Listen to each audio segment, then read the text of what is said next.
Hi friends, இப்போது நாங்கள் எங்கே கிளம்பிகிட்ருக்கோம்னு பார்த்தீங்கன்னா வியான் ஸ்கூலில் வந்து ஸ்போர்ட்ஸ் டே.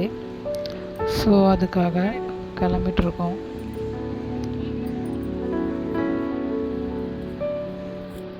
ஸ்கூலில் ரீச் ஆயாச்சு.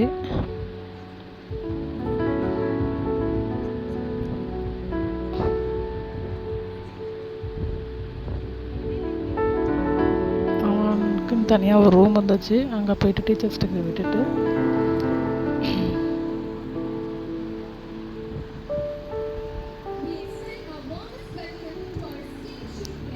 மார்ச் ஃபர்ஸ்ட் வச்சுருந்தாங்க.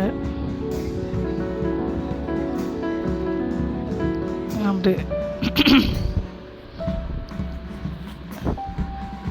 நாங்கள் படித்த ஸ்கூலில் இந்த மாதிரி பண்ணதில் ஞாபகம் வந்துச்சு.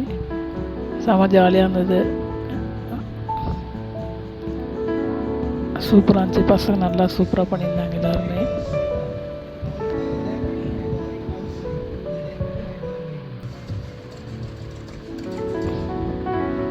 நாங்கள் படிக்கும்போது red house, blue house, yellow house அப்படின்ட்டு இருக்கோம். இப்பயும் அதே மாதிரி தான் இருக்குது. பட் ஆனால் அது வந்து நேம் வந்து ஆம்பர், அப்புறம் சஃபயர் அப்படின்னு சொல்கிறாங்க. அப்புறம் கேர்ள்ஸ்லாம் பர்ஃபார்ம் பண்ணியிருந்தாங்க. இந்த வீடியோ தான் வந்து வியானோட டான்ஸு ட்ரில்லு. நானும் எங்கள் வீட்டுக்காரரும் ரொம்ப நேரமாக வியான் எங்கன்னு தேடிகிட்டே இருந்தோம். எல்லோரும் வந்தாங்க, என் பையனை மட்டும் காணோம்.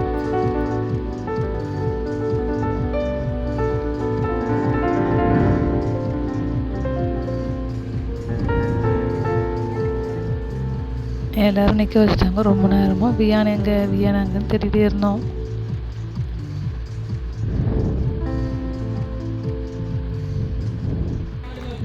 பார்த்தீங்கன்னா ரொம்ப நேரமாச்சு, நிற்க வச்சுட்டாங்க. அவன் சொன்னான் 8th ரோவில் தாம்மா நாங்கள் இருக்கோம் அப்படின்னா. பார்த்தா வேறு பையன் வந்து கேப் போட்டு ஆடிட்டு இருந்தான். தெரியல, கிட்ட இப்போ இந்த பக்கம் போய் பார்த்தோம், தெரியவே இல்லை.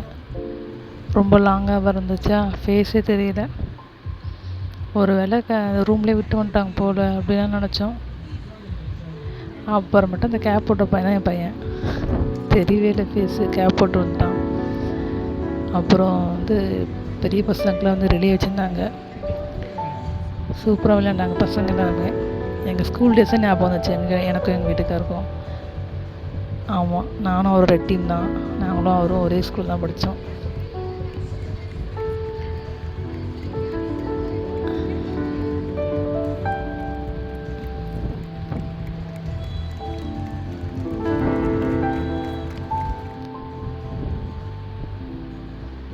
பசங்க எல்லாம் ரொம்ப சூப்பராக பண்ணியிருந்தாங்க. நல்லா இருந்துச்சு பார்க்குறதுக்கு. ரொம்ப வருஷம் கழிச்சு இந்த மாதிரி ஸ்போர்ட்ஸ் டே நாங்கள் அட்டன் பண்ணுறோம். ஜாலியாக பேசிட்டு இருந்தோம் ஸ்கூல் டேஸை பற்றி. அப்படியே உட்காந்துட்டு நல்லா இருந்துச்சு.